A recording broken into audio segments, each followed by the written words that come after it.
"Daddy, your girlfriend said I'll never walk again," said the rich man's daughter. Emily Johnson was used to constant doctor visits since the accident that left her in a wheelchair 2 years ago. At 15, she had learned to live with the pitying looks and empty words of encouragement well-meaning people always offered. But on that Thursday afternoon, as she waited for her father to finish a work call in the hospital hallway, she heard something that chilled her to the bone. The voice of Jessica, her father's girlfriend of 6 months, echoed from the nearby women's restroom. "She'll never walk again, Robert. The doctors have confirmed it 3 times, Jessica said on the phone, with a coldness Emily had never noticed before. "She'll be a lifelong burden on the family. Michael needs to understand that marrying me means accepting we'll always have this responsibility." Emily felt the world spin around her. Jessica had always been so affectionate toward her in front of her father Michael, always offering help and showing genuine concern. Silent tears streamed down the teenager's face as she tried to process what she had just heard. "I know it sounds cruel, but someone has to be realistic about this," Jessica continued. "The girl is living in a fantasy. The sooner she accepts her condition, the better for everyone, especially for me and Michael." Emily's phone buzzed with a message from her father. "Done here. Meet you at the entrance in 5 minutes."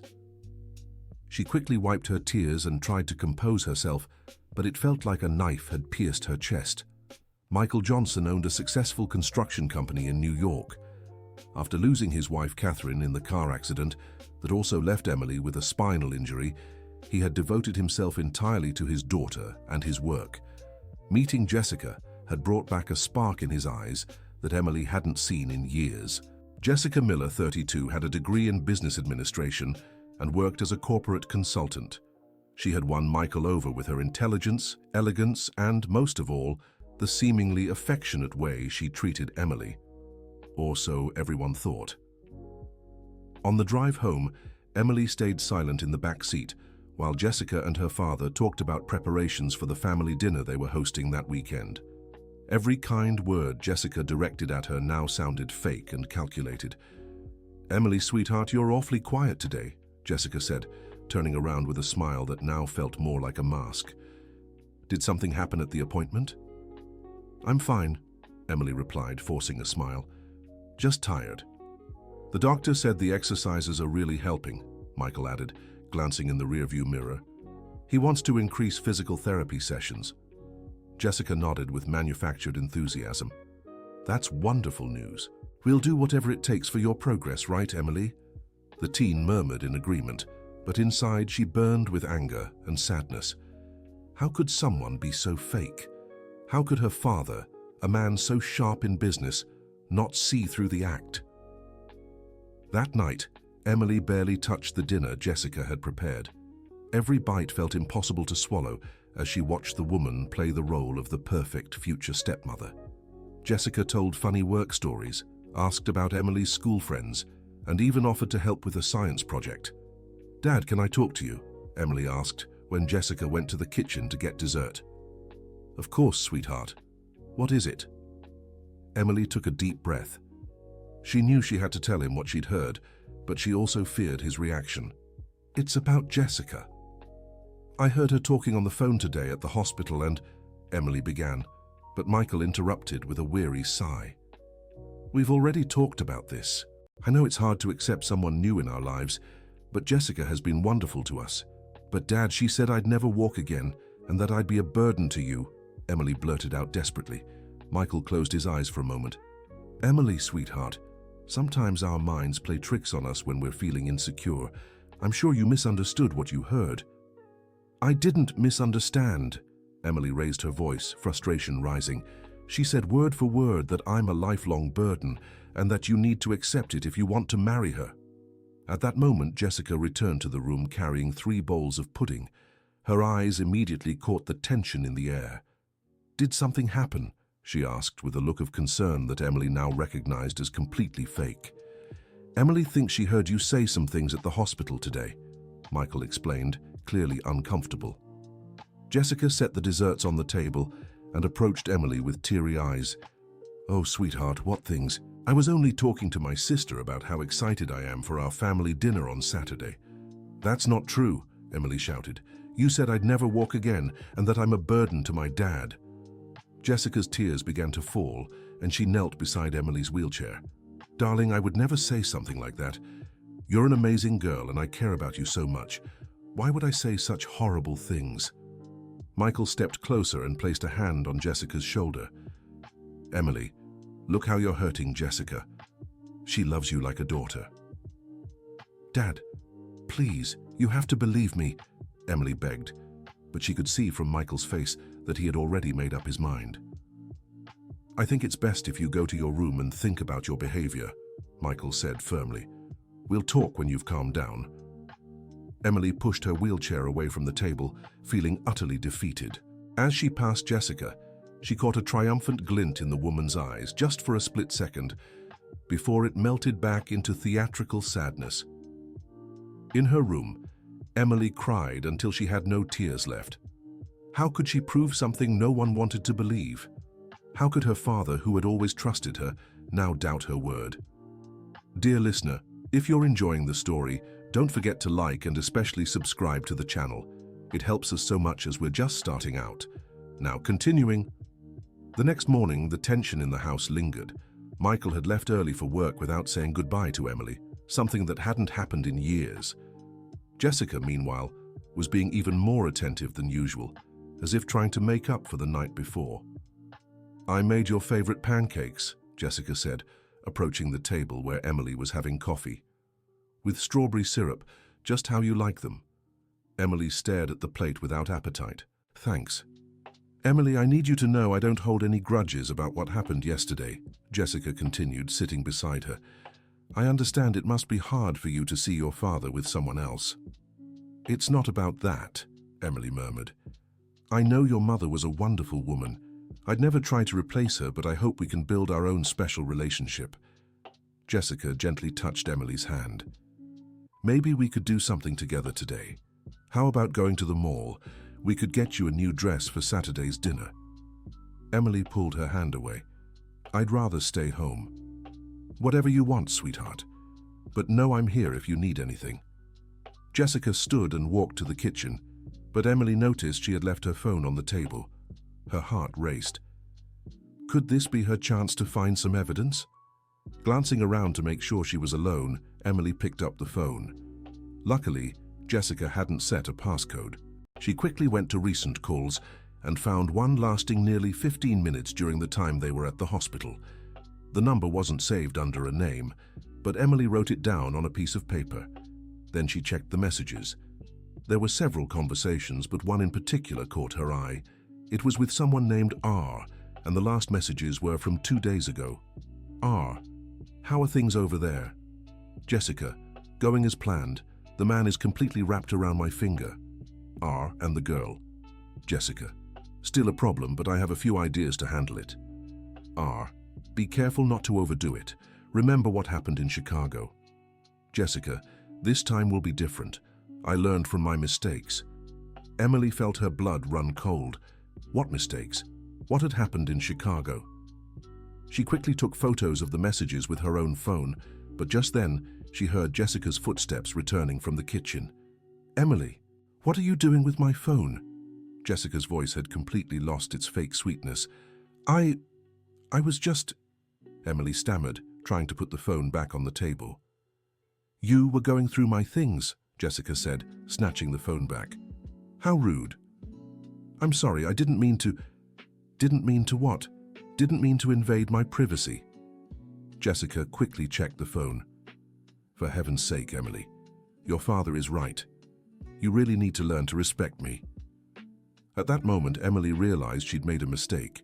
Now Jessica knew she suspected something, and that could make things much worse. "Please don't tell my dad," Emily pleaded. Jessica studied her for a long moment before answering. "I won't this time, but it can't happen again." "Understood." Emily nodded, but inside she was already planning her next move. She had the photos of the messages, but she needed to find out who this R was and what had happened in Chicago. That afternoon, while Jessica was busy with work calls in the home office, Emily called her best friend, Sophia. "Soph, I need your help with something," Emily whispered into the phone. "What's wrong?" You sound weird. It's about my dad's girlfriend. I don't think she's who she says she is. Emily told Sophia everything she'd discovered, sending the photos of the messages through an app. Wow, Emily, this is really serious, Sophia said after looking at the images. I'll ask my brother to take a look. He studies information systems and might be able to find something about this phone number. Do you think I'm losing it? Not at all. This conversation is really strange. And what do you think happened in Chicago? That question echoed in Emily's mind for the rest of the day. During dinner, she watched Jessica's every move, every expression, trying to find clues about her true personality. Emily, Aunt Margaret called today, Michael said. She wants to come for dinner on Saturday. Emily noticed Jessica choke slightly on her drink. Aunt Margaret, who's that? She's my mum's sister, Emily explained, noting Jessica's discomfort. She lived abroad for a few years but recently moved back to the US. How nice to meet more of the family, Jessica said, but her voice sounded strained. How long has it been since you last saw her? About 3 years, Michael replied. She was working at the US Embassy in London. Now she's retired and came back to be closer to family. She's always been really sharp, Emily added, watching Jessica's reaction. She worked as an investigator for years before joining the diplomatic service. This time, Jessica visibly paled. How interesting. She must have a lot of stories to tell. Michael smiled. Margaret was always the sharpest person in the family. Our Catherine used to say nothing got past her. The rest of dinner passed in uncomfortable silence. Emily noticed Jessica barely touched her food and seemed lost in thought. That night, Emily was almost asleep when she heard raised voices coming from her father's room. She quietly wheeled her chair to the door and caught part of the conversation. Michael, maybe we should postpone Saturday's dinner, Jessica said. Why? Everything's already arranged. It's just, I'm not feeling well. Maybe I'm coming down with something. You seem fine to me. Besides, after what happened with Emily yesterday, I think we need more time to adjust the family dynamics before introducing our relationship to others. Jessica, Emily needs to learn to accept our relationship. Avoiding the situation won't help. I know, love, but no. The dinner is happening as planned. Margaret is eager to meet you, and Emily needs to understand you're part of our lives now. Emily smiled to herself. For the first time in days, she felt a glimmer of hope. Maybe Aunt Margaret was exactly what she needed to uncover the truth about Jessica. On Friday, Sophia called with important news. Emily, my brother managed to trace that number, she said excitedly. It's registered under a Robert Thompson, but the interesting part is he lives in Chicago. Chicago, just like the message. Exactly. And there's more. My brother dug through social media and found some strange things about this Jessica. What kind of things? Her profile is too clean, almost fake. The oldest photos are from just a year ago, like her life started out of nowhere. Emily's heart raced. She must have created a fake identity. Could be. My brother also tried cross-referencing her name in Chicago, but found no official records. It's like the Jessica Miller we know didn't exist before she came into your dad's life. Sophia, I need your help with one more thing. Can you look into wealthy families in Chicago who had problems in recent years? Anything related to women who married rich men and then they lost everything? I can try. My brother has access to some university databases. But Emily, are you sure you want to dig into this? If she's really dangerous... Soph, she's deceiving my dad. I can't let that slide. That afternoon, Margaret Johnson arrived by taxi at Michael's house. She was a 65-year-old woman, elegant, with piercing eyes that seemed to catch every detail. Emily waited anxiously in the living room. My beautiful granddaughter, Margaret exclaimed, hugging Emily warmly. Look how you've grown, such a young lady now. Auntie, I've missed you so much, Emily said, feeling truly at home for the first time in months. Where's your father? He went to pick up Jessica. They'll be here in half an hour. Margaret settled on the couch and studied the room. So this is the famous girlfriend. Michael sounds very taken with her in our phone calls. Auntie, I need to talk to you about something important, Emily said, lowering her voice. Of course, dear, what is it? Emily told Margaret everything, The conversation she'd overheard at the hospital, the phone messages, the research Sophia was doing. Throughout the account, Margaret stayed silent, absorbing every detail. "Emily, these are very serious accusations," Margaret said when she finished. "Are you absolutely sure of what you heard?" "I'm sure, Auntie, and the messages prove she's plotting something." Margaret took Emily's phone and studied the screenshots of the messages. "This reference to Chicago is truly concerning, and this R could be the person behind all of this. Do you believe me? Sweetheart, I spent years investigating people who created fake identities to deceive others. I know how to recognize the signs." Margaret held Emily's hands. "I'll keep a very close eye on Jessica tonight. If she's a fraud, I'll find out. But what if she fools you too? She's very good at pretending. Emily, I've learned one thing from all these years of work. People who live lies always slip up when they're under pressure, and I plan to put plenty of pressure on her tonight." When Michael and Jessica arrived, Emily watched carefully as the two women interacted for the first time. Jessica was impeccably dressed, wearing an elegant navy blue dress and a smile that seemed rehearsed. "Margaret, what a pleasure to finally meet you," Jessica said, extending her hand. "Michael talks about you so much." Margaret shook Jessica's hand firmly, never taking her eyes off her face. "The pleasure is mine, dear. Michael does seem very happy.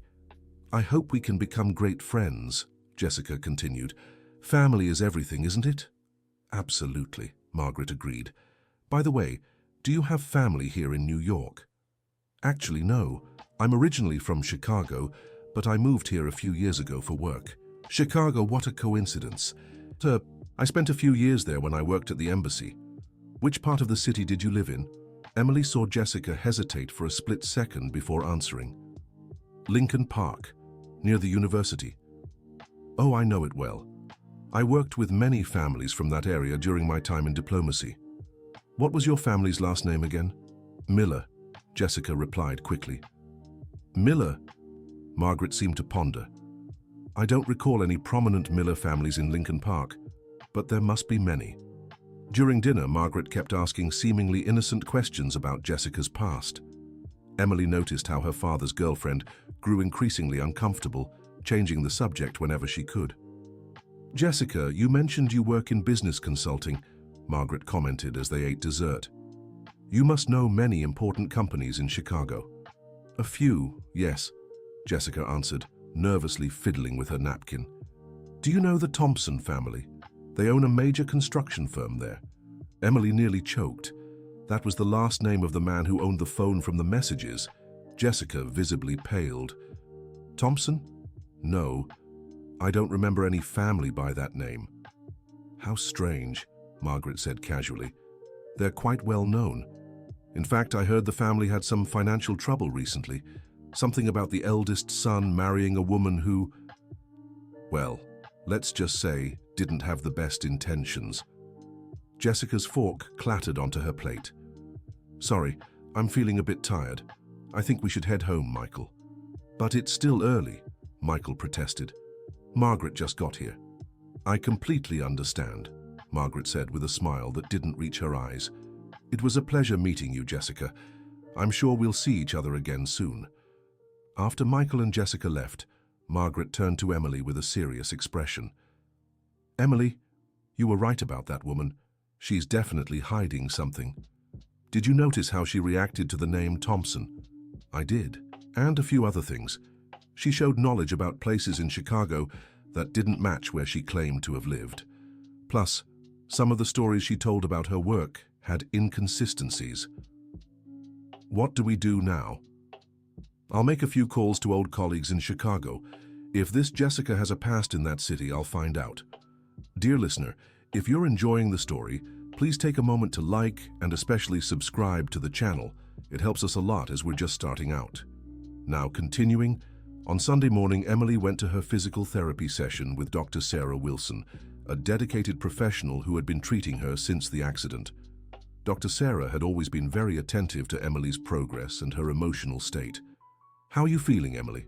asked Dr. Sarah as she prepared the equipment. "I noticed you seem a bit tense today." "I'm fine, doctor. Just some family stuff worrying me." "Would you like to talk about it?" Sometimes speaking helps organize your thoughts. Emily hesitated. Dr. Sarah had always been someone she could trust, but she wasn't sure if she should involve her in this situation.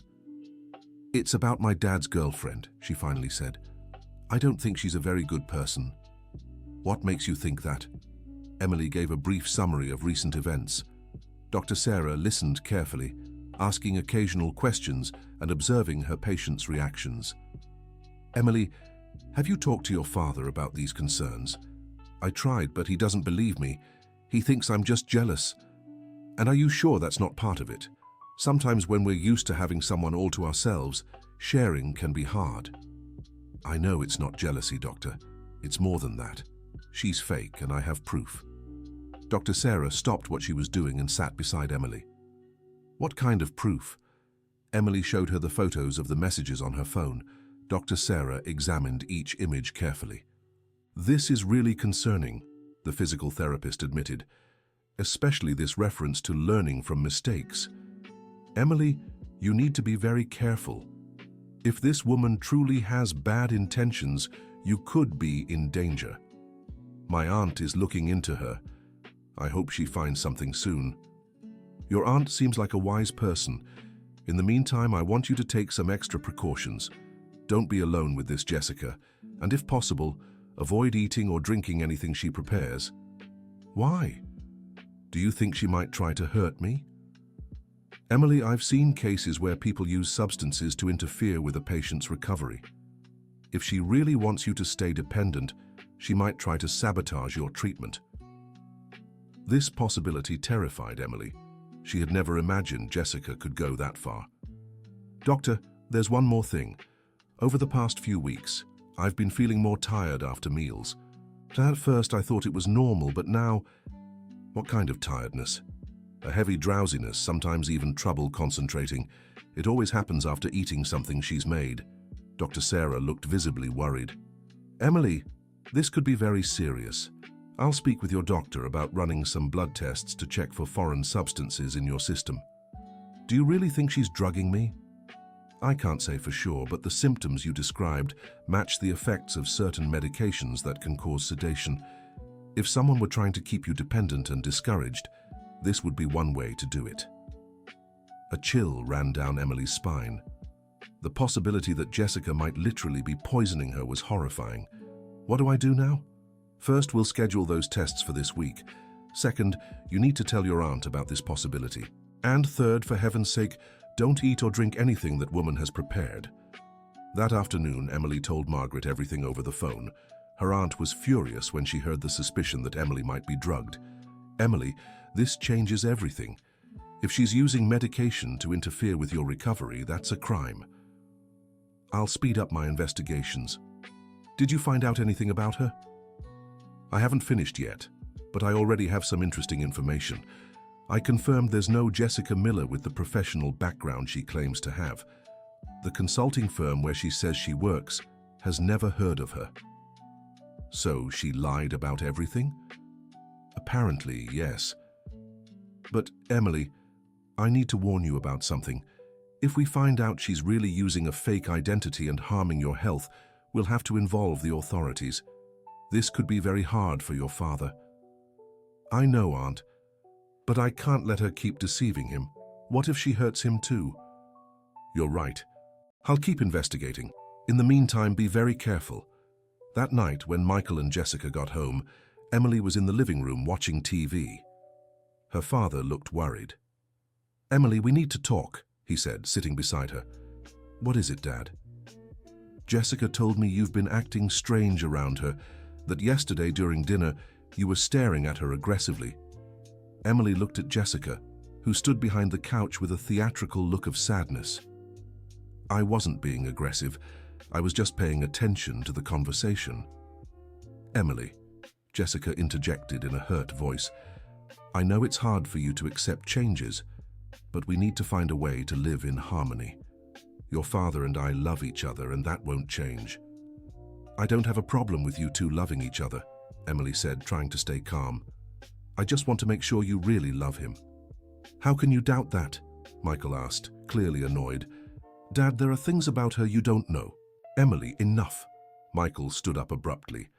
I'm tired of your attitude. Jessica has been nothing but kind and patient with you, and you repay her with suspicions and accusations.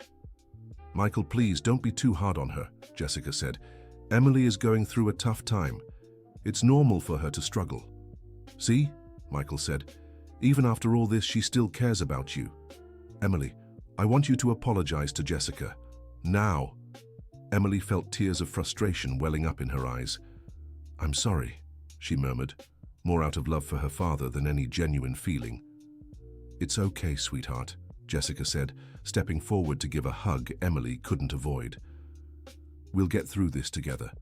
During the hug, Emily felt Jessica whisper almost inaudibly in her ear, "Stop trying to investigate me or you'll regret it." Emily pulled away quickly, her heart racing. Now she was sure Jessica knew exactly what she was doing. That night, Emily barely slept. Every noise in the house put her on edge, afraid Jessica might try something overnight. She had locked her bedroom door and propped a chair against it for extra security. On Monday, Dr. Sarah managed to schedule the blood tests for late afternoon. Emily made up an excuse about needing school supplies to leave the house without Jessica. Want me to come with you? Jessica offered when Emily said she was going to the mall. No need. Sophia is coming with me, Emily lied. Are you sure? It's no trouble. I'm sure. Thanks anyway. Emily noticed a strange glint in Jessica's eyes, as if she was upset about not being able to join. At the lab, while waiting for the test results, Emily got a call from Margaret. Emily, I found something very important. I tracked down a Thompson family in Chicago who went through exactly what we suspected. Tell me everything. Robert Thompson owned one of the biggest construction companies in Chicago. 2 years ago, he married a woman named Megan Brown. 6 months after the wedding, he lost nearly his entire fortune in bad investments his wife convinced him to make. And what happened to them? The woman disappeared right after the money ran out. Robert tried to track her down, but it was as if she'd vanished into thin air. He eventually discovered her name was fake, and she'd used fraudulent documents to marry him. Auntie, do you think this Megan Brown is the same person as Jessica?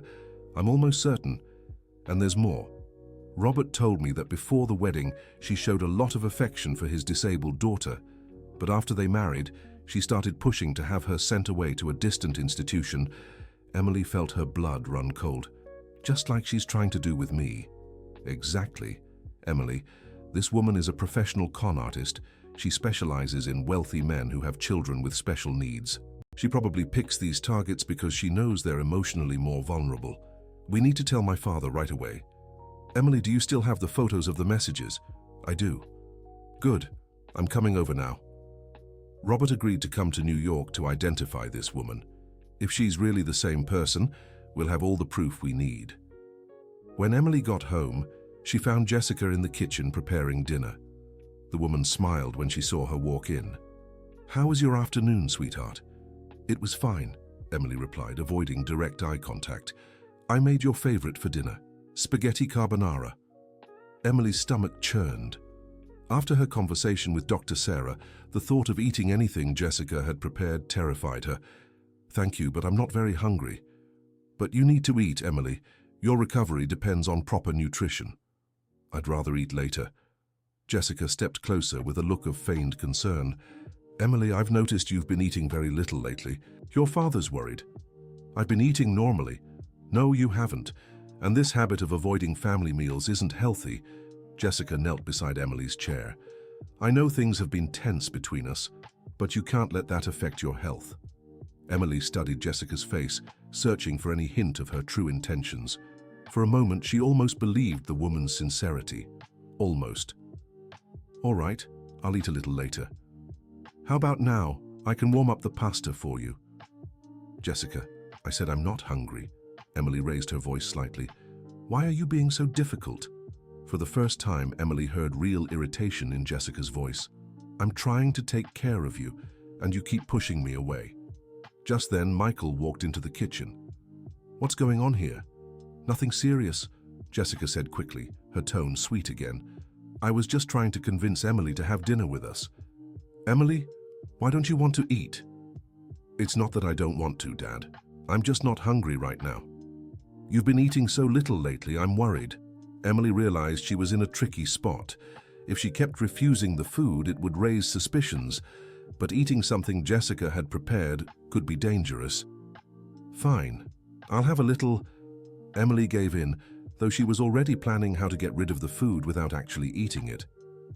During dinner, Emily pretended to eat, taking small bites, but discreetly dumping most of it into a napkin on her lap. Jessica watched her closely, as if waiting for some specific reaction. "How does it taste, Emily?" Jessica asked. "It's great, thank you." After a while, when Emily showed no signs of drowsiness, she saw a flicker of frustration cross Jessica's face.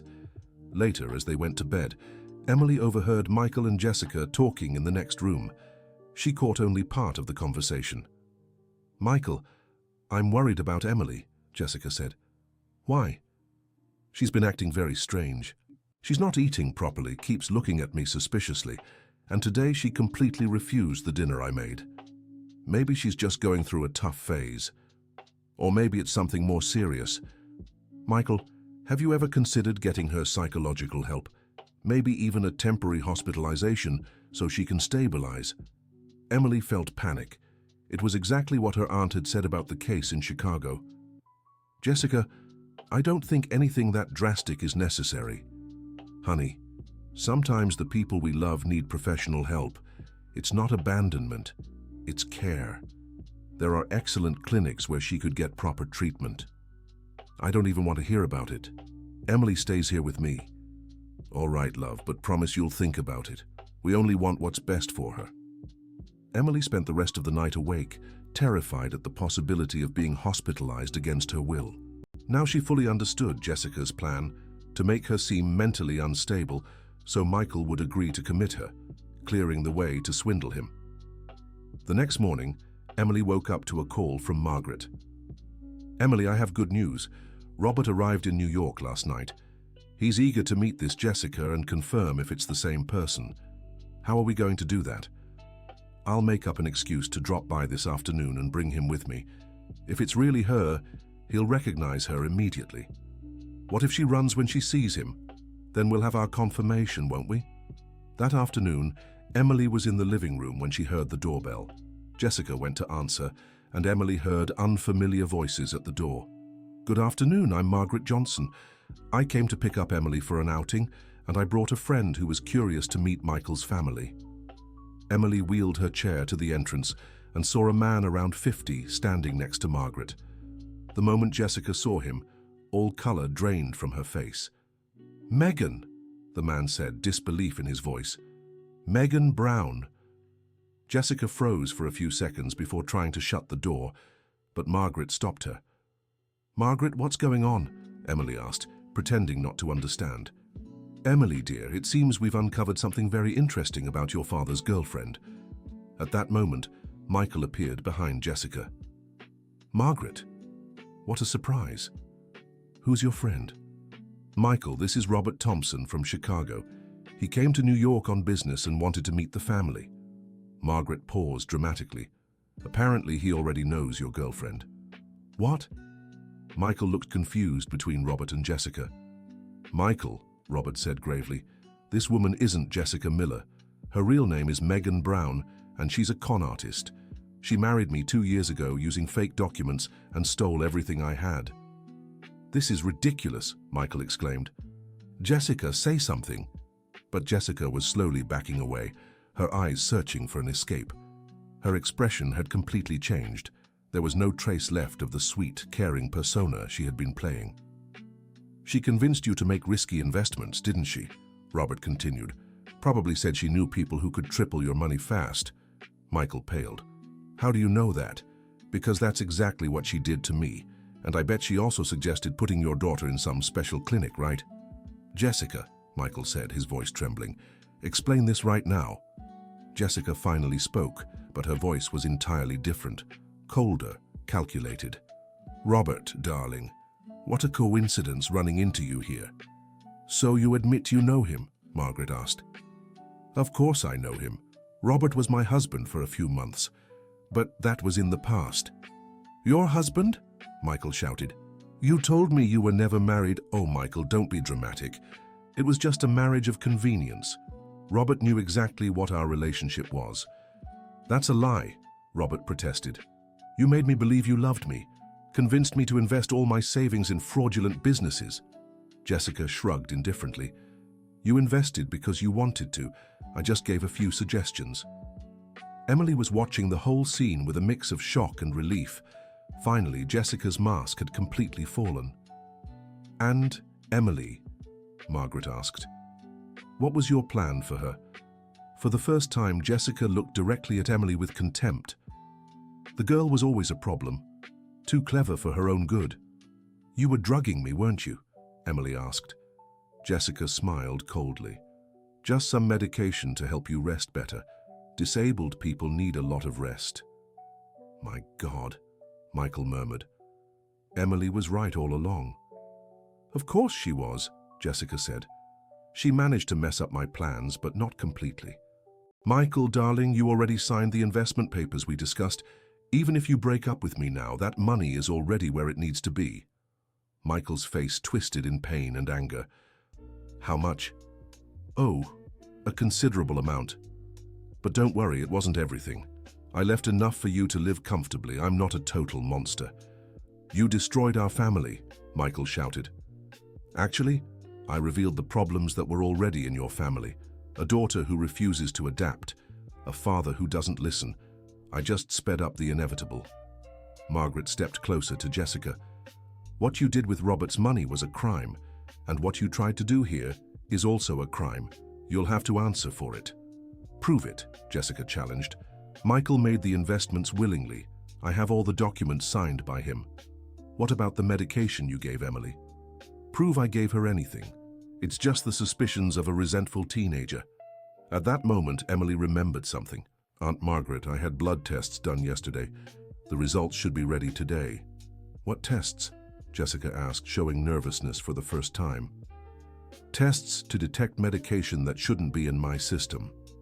Jessica's expression changed drastically. She knew she was cornered. Well, she said after a moment, looks like the party's over. She walked to the living room and grabbed her purse. It was fun while it lasted. You're not going anywhere, Margaret said, blocking the exit. And who's going to stop me? You? Jessica laughed bitterly. Margaret, sweetheart, you may have been a competent investigator, but now you're just a retired old lady. Maybe. But he isn't, Margaret said, pointing to the door. Two men in suits entered the house. Emily recognized one as a private investigator who sometimes worked with her father's companies. Megan Brown, one of the men said. You're under arrest for fraud, document forgery, and poisoning. How did you? Jessica began but didn't finish. Margaret called us yesterday, the investigator explained. We've been watching you since then.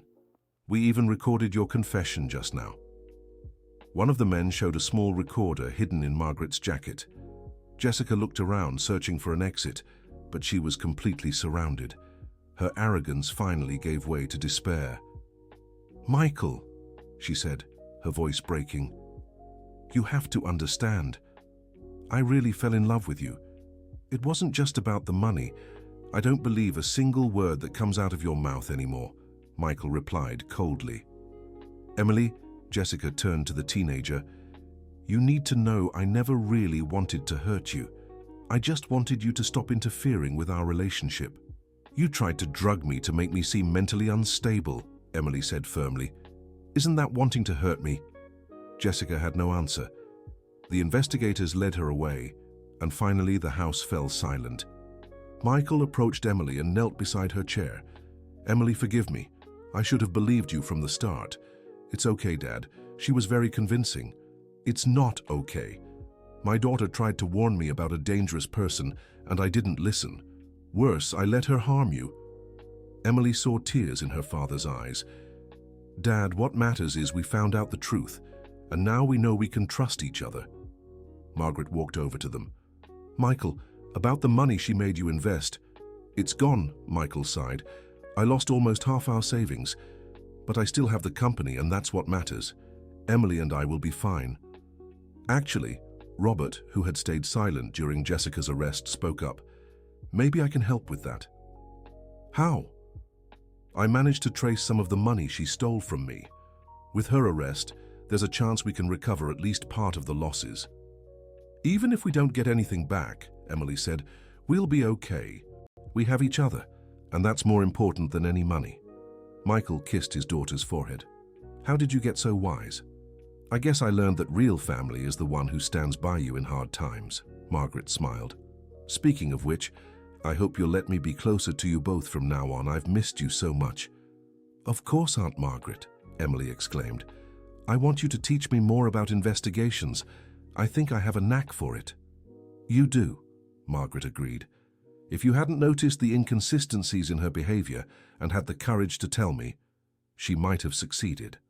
That night, Emily finally slept peacefully. For the first time in months, she felt safe in her own home. In the next room, she could hear her father on the phone with lawyers discussing how to recover the lost money, but his voice wasn't desperate, it was determined. Dear listener, if you're enjoying the story, don't forget to like and subscribe to the channel. It helps us a lot as we're just starting out. Now back to the story. In the following days, the Johnson family's life slowly returned to normal. Emily's tests confirmed the presence of sedatives in her blood, providing more evidence against Jessica, or Megan as her real name turned out to be. The investigation revealed she had used at least 4 different fake identities over the past 5 years, always following the same pattern, targeting wealthy widowers with special needs children, gaining their trust, convincing them to make risky investments, and then disappearing with the money. Emily, Dr. Sarah said during a physical therapy session a week later, I've noticed you've been more upbeat lately, like a weight's been lifted off your shoulders. That's exactly how I feel, Doctor, like I can finally breathe again. And physically? How do you feel without those drugs in your system? Much better, more alert, more energy. Even the strength in my legs seems a little better, Doctor. Sarah smiled. You're right about that. Some of the drugs we found in your blood can interfere with neurological recovery. Without them, you might see improvement in your therapy. Really? She was actually hindering my recovery? It seems so. That's why I want to intensify your exercises in the coming weeks. Let's see how far we can go. This news filled Emily with renewed hope. Not that she needed to walk again to be happy, but knowing there was a real chance for improvement motivated her to push harder. At home, the relationship between Emily and Michael was stronger than ever. They spent their evenings talking about everything they had lost during the months Jessica had been manipulating their lives. You know, Emily, Michael said during one of their dinners, this terrible experience taught me something important. What, Dad? That you're much more mature and perceptive than I realized. Next time you come to me with a warning, I'll listen much more carefully. I hope there isn't a next time like this, Emily laughed. Me too. But if there is, I want you to know you can count on me completely. Margaret had also become a constant presence in their lives. She had decided to move permanently to New York to be closer to family.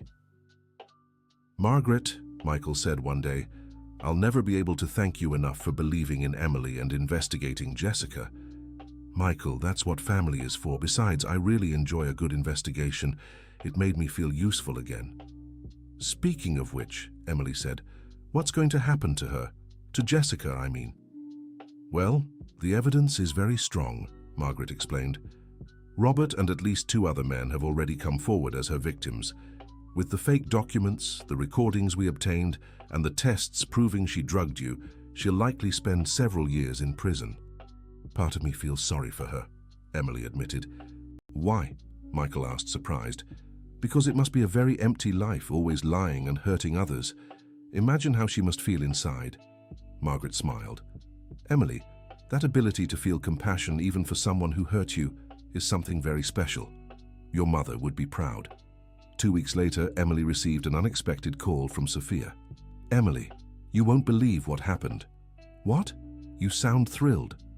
My brother told me your family's story is being talked about at his college. Apparently, Jessica's case has become a case study in their digital security course. Really? Why? Because of how you all managed to combine digital evidence with traditional investigation. The professors are using it as an example of how different investigative methods can complement each other. Emily laughed. That's bizarre. I never thought our experience could become an academic example. And there's more. Do you remember Dr. Sarah, your physical therapist? Of course. Why? She reached out to a researcher at the university who studies how certain medications can affect neurological injury recovery. Apparently, your case provided very important data for their research. How so? They want to document your recovery to better understand how the drugs Jessica gave you interfered with your healing process. It could help other patients in the future. Emily was moved by the idea that her terrible experience might help others. Of course, I'll participate in the research. Sophia, Emily continued, thank you for helping me from the beginning. If you hadn't taken my suspicions seriously. Hey, that's what friends are for.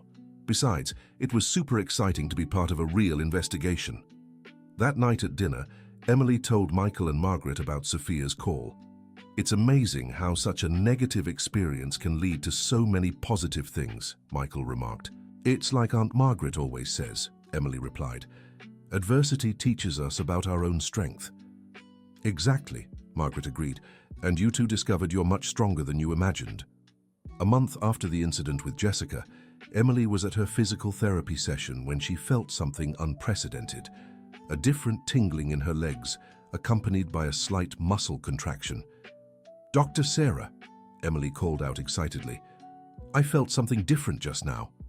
Dr. Sarah quickly approached. What did you feel? Describe it exactly. It was like my legs wanted to move on their own. A strong tingling sensation, but not uncomfortable. Emily, this could be a very positive sign. Let's run some tests. Over the next hour, Dr. Sarah conducted a series of exercises and stimuli. To both their surprise, Emily managed to produce small voluntary movements in her toes. I can't believe it, Emily murmured, tears in her eyes. I moved them. This is incredible progress, Emily. We'll keep working, but this is very promising. Can I call my dad? Of course, he should know right away. Michael arrived at the office in record time, accompanied by Margaret. When he saw Emily slightly wiggle her toes, he also cried with emotion. My princess, he said, holding his daughter's hands, you're the strongest person I know. Dad, this is just the beginning. Dr. Sarah said if we keep working, I could make even more progress. We'll do whatever it takes, Michael promised. Margaret watched the scene with a proud smile. You know, Emily, I have a theory about this improvement. What? I think part of your recovery is tied to you regaining hope. The stress and sadness Jessica caused were affecting not just your mood, but also your body. You might be right, Dr. Sarah agreed. Emotional state has a huge impact on physical recovery. Emily was carrying a very heavy emotional burden. That night, the Johnson family celebrated with a special dinner. Emily insisted on helping in the kitchen, moving her chair around the center island as they prepared the meal together. You know what makes me happiest? Emily said while mixing the salad. What? Michael and Margaret asked in unison. Being able to trust both of you completely. After everything we've been through, I feel our family is closer than ever. And it is, Michael agreed. Jessica tried to tear us apart, but she ended up bringing us even closer. Plus, Margaret added, you now know you can overcome any challenge together. 2 months later, Emily could move both legs with some voluntary control. The doctors were impressed by her progress, and some even suggested she might eventually take a few steps with the help of special equipment. Emily, Dr. Sarah said during a session, I'd like to propose a new goal for us. What kind of goal? I want us to try getting you to stand, even if just for a few seconds. What do you think? Emily's heart raced standing. It was something she hadn't done in over 2 years. Is it even possible? I can't promise anything, but your progress has been exceptional. It's worth a try. In the following weeks, Emily worked tirelessly on the exercises. Michael and Margaret attended every session, offering moral support and celebrating every small victory. Margaret, Michael said during one session, sometimes I wonder what would have happened if you hadn't shown up when you did. I'd rather not think about that, Margaret replied. What matters is we uncovered the truth in time. You saved our family. Actually, it was Emily who saved the family. I just helped prove she was right. Just then, Dr. Sarah got their attention. Michael, Margaret, come here. Emily's going to try to stand. The two quickly approached.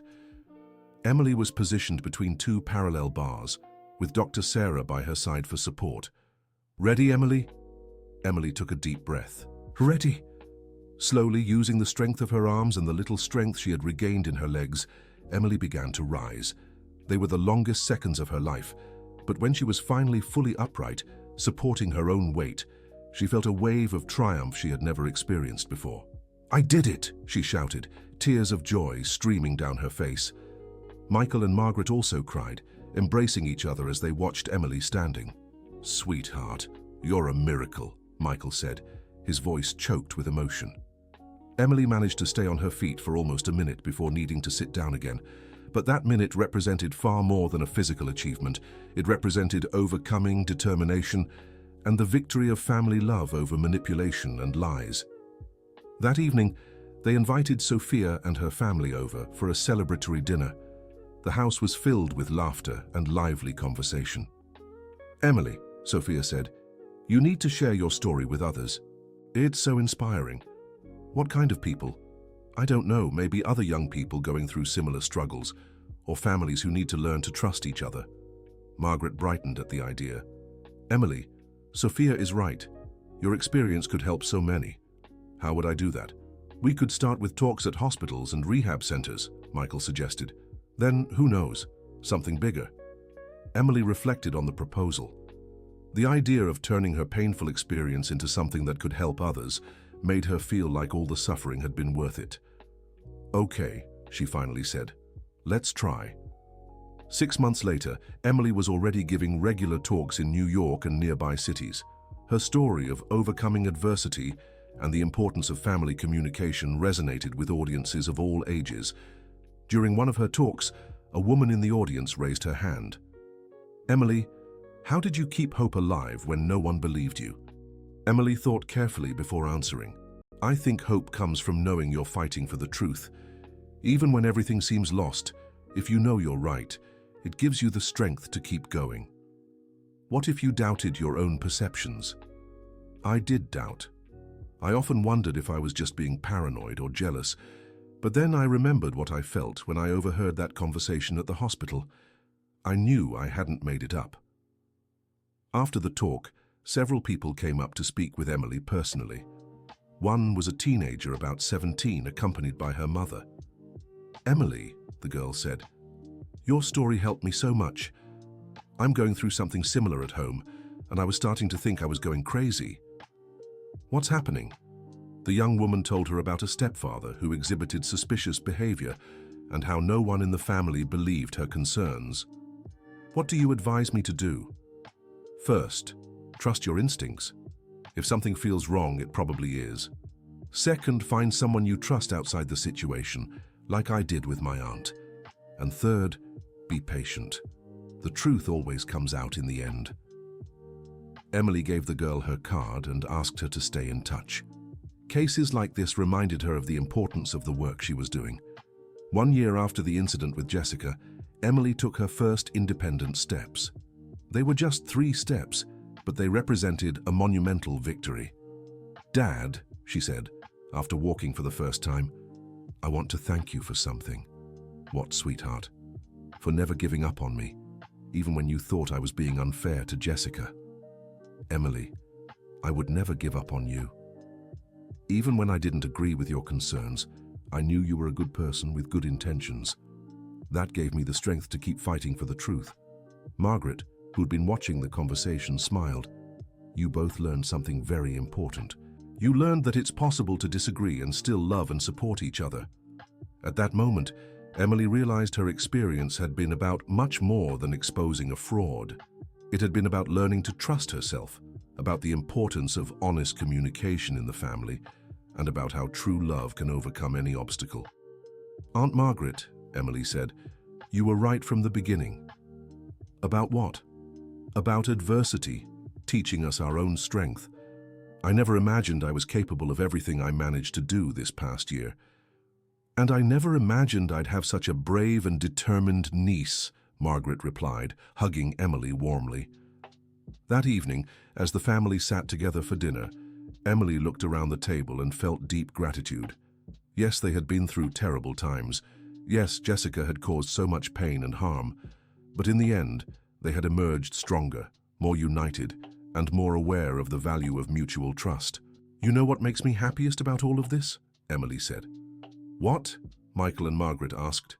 "Knowing that if something like this ever happens again, I now know I can count on you, and you know you can count on me." "Forever," Michael promised.